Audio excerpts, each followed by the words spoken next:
Unbound. This is part 2, and it is chapter 26. Like hawk moths dipping, skipping from leaf to leaf, a wild frenzy enters the cabin. Rub your feet top to bottom, everything what fits, not so much. Save some to cover our tracks. Put this on, only a drop. Pepper to throw dogs off our scent. Layers of clothes to guard against brambles. Drops from the blue bottle to keep the boys quiet. You thought of everything, Aunt Sarah whispers. They can stop our voices from speaking, but they can't stop our brains from thinking.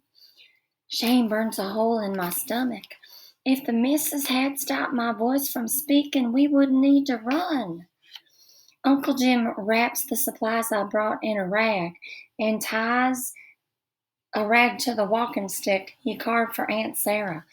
My heart's hammering and a wobbling sickness rolls over me, but I keep moving. Mama takes Willie and I take Thomas. Uncle Jim knots their limp arms round our necks and locks their legs round our waists. He lifts Aunt Sarah light as goose feather, he whispers, balancing the walking stick on his shoulder. He looks round the cabin and nods us outside. Mama turns her eyes upward. May the good Lord be with us. Amen, we whisper each in turn, except for Thomas and Willie, already heavy with sleep. We breathe deep and step out of the moon's white circle into the shadow of night. Uncle Jim leads, then comes me and Thomas, Mama and Willie. We move together in a single line, like a lumpy caterpillar, what's looking for a place to lie down. My arms already ache with holding, and with every step, my braveness drops away like milk in a holy bucket. Mama's behind me, whispering her prayers, and I wonder if the good Lord and his angels is telling her it's my broken promises and haughty words what's set Master Allen on sending her and my brothers to the auction block.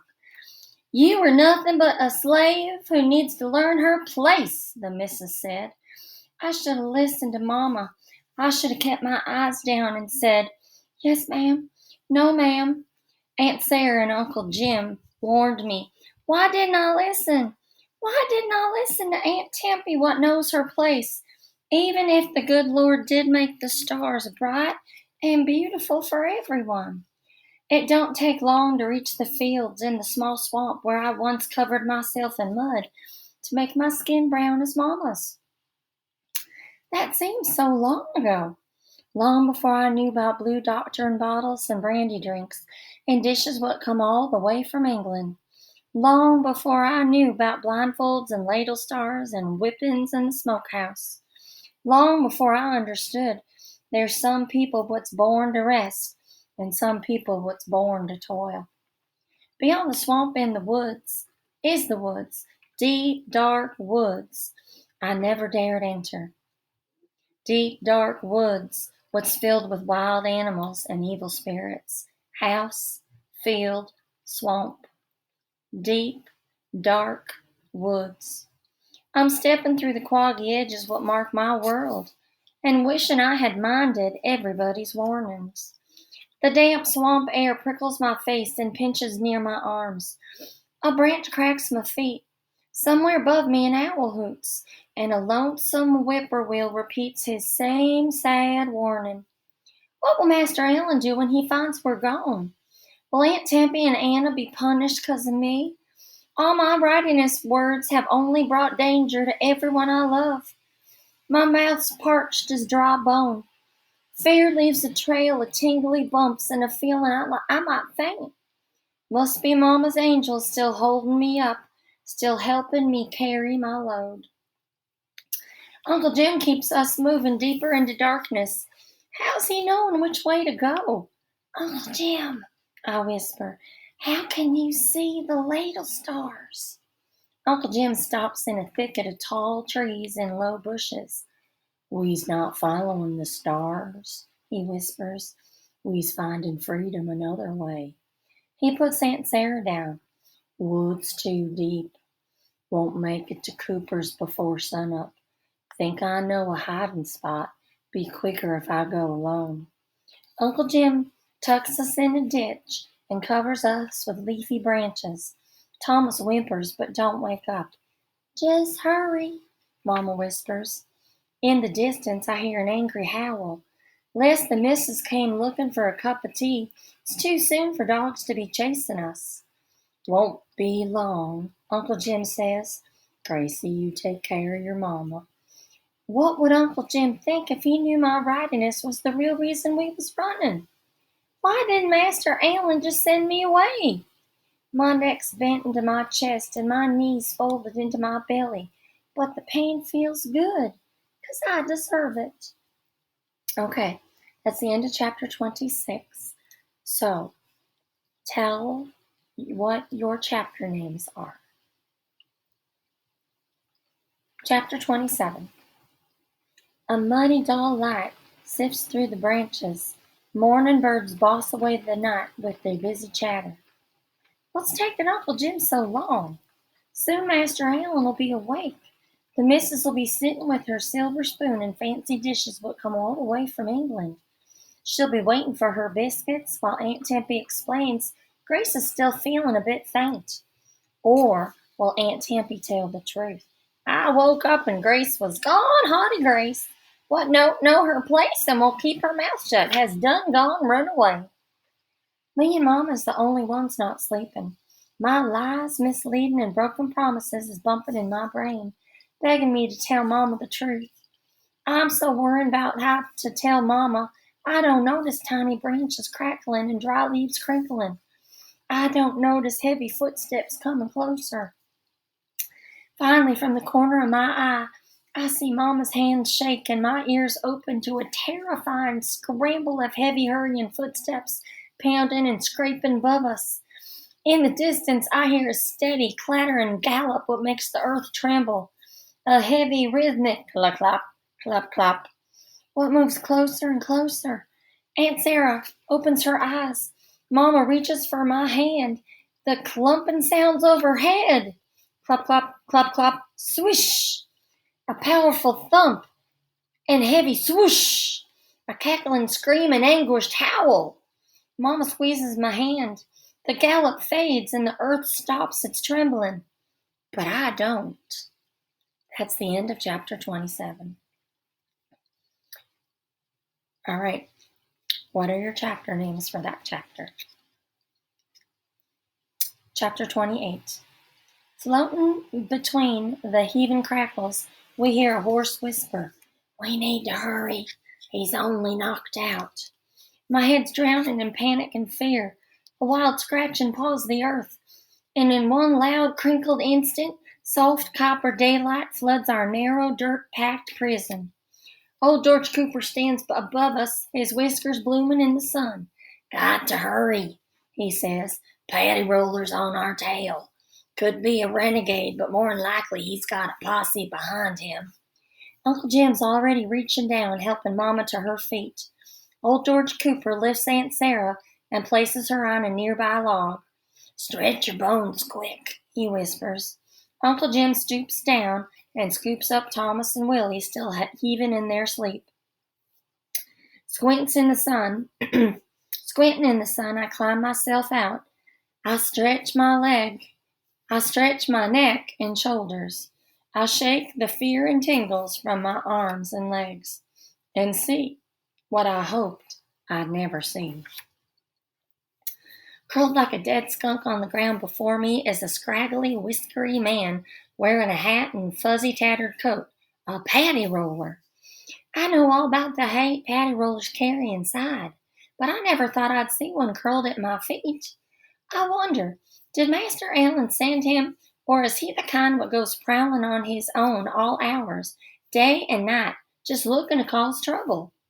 Hurry, Uncle Jim says, handing Willie to old George Cooper and giving Thomas to me. The horse got away, but this lump'll be waking soon. Uncle Jim slips the rifle from the patty roller's arm and gives it to Mama. Jim, No, she says, but he makes her take it anyway. Still holding Willie, old George Cooper unties the rope and vine trap what crossed two trees, lifted the paddy roller off his horse, and thumped him to the ground above us. Lucky we heard him 'fore he saw us, he says. Now let's hurry. My mouth's dry, and fear's grinding my bones to dust. Is there more paddy rollers out searching? Does Master Allen know? Over and over I hear the missus reminded me, you are nothing but a slave who needs to learn her place.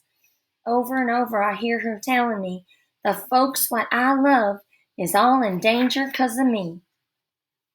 Old George Cooper leads the way, carrying Willie in one arm and a coil of rope and vine in the other. Mama's next, holding the gun away from her body like a dead squirrel what's got maggots crawling on it.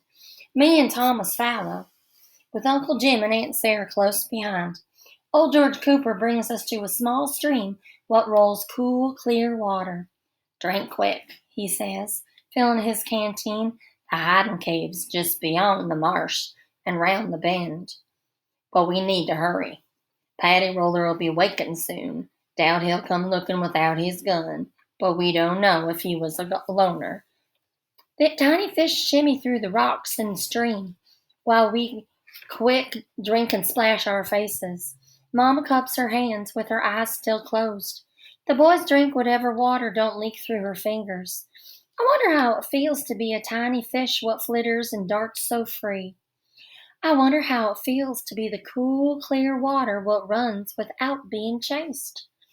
Old George Cooper hurries us into the marsh. With each step, mud and water ooze between my toes. The swampy smell chokes me. Filmy green strands of grass cling to my legs, and tiny insects pinch my arms. I keep thinking I hear paddy rollers creeping behind us, but the only sounds is our own footfalls in the mournful wail of the dove. Feels strange to be walking outside in the morning without orders from Aunt Tempy. Trees hide some of the light, but still the woods glisten a beautiful copper yellow. Okay, what would you call this chapter? Chapter 29. Trembling fear pushes us along, till just round the bend in a tangle of maypop and a nettle, old George Cooper turns and smiles. See him hanging branches, he says. We's almost home. Fear and guilt will grip my bones, but I'm breathing the faintest scent of freedom. And not all my trembling comes from fear. Home in a cave dug deep in the canebrake, buried neath a bear-sized tree what's lying on its side and covered in a tangle of laurel and pine. Old George Cooper lifts the heavy, sweet-smelling branches. Welcome, he whispers, like he's holding open the door to the big house. Step careful. Once we're all inside, old George Cooper steps in front of us and lights a pine torch. In all my imaginings, I never saw a place like this. A few dirt steps down from the openings, a room almost as large as the missus's bedroom. Uncle Jim don't look surprised, but Mama squeals and starts crying like she did first time I sneaked out the big house to see her. Go ahead and put the boys down, old George Cooper says, nodding to the back corner where a row of pine log beds is lifted off the ground and covered with old shirts and dresses sewed together to make a quilt. When I put him down, Willie opens his eyes, but he closes them right up when I sit beside him. I look around. Against the wall is a tree stump table and 4 chairs, what's made of twisted branches. On the table is spoons of every size, and pots and pans with broken handles and dented sides. In the corner, closest to the branch door, is another small table, what holds a crushed tinder box and some pieces of flint. But most wondrous of all is a little fireplace made of stones and broken brick. Old George Cooper smiles. Gets out the cold, the wet, and the smell, he says. Where'd all this come from? I ask, thinking I could live here forever and wishing Anna was here too. I got friends what help me, old George Cooper says, and most everyone what visits leaves something behind. Isn't we going to stay here? I ask. No one will find us here. Mama shakes her head. This is just a stopping place. We'll stay till we make a plan. A whole pile of worms is crawling in my belly, but I'd rather be here than anywhere. That's the end of chapter 29. What would you call that chapter? Chapter 30. Thomas starts whining and wakes up Willie.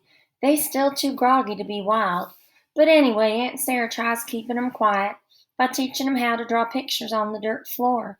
Old George Cooper explains the hollow pipe what carries the fireplace smoke underground and into the swamp.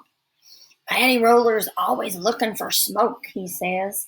Can't be too careful, though I never had one track me here. Finally, we unwrap our stale muffins, sit at the table or on the floor, and make our own permission to eat. It's morning, but we've been walking all night and my body aches to lie down.